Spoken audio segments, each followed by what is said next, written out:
Hello everyone, welcome to Touch to Click.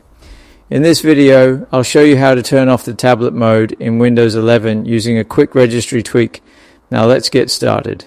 Step 1. Click the search bar and type Reg. This opens access to Registry Editor, a tool for advanced Windows settings. Step 2. Click Registry Editor, right-click it, and choose Run as Administrator. Admin rights are needed to change system values, so click Yes if prompted.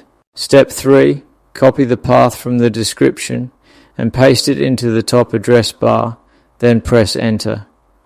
This jumps straight to the correct registry location.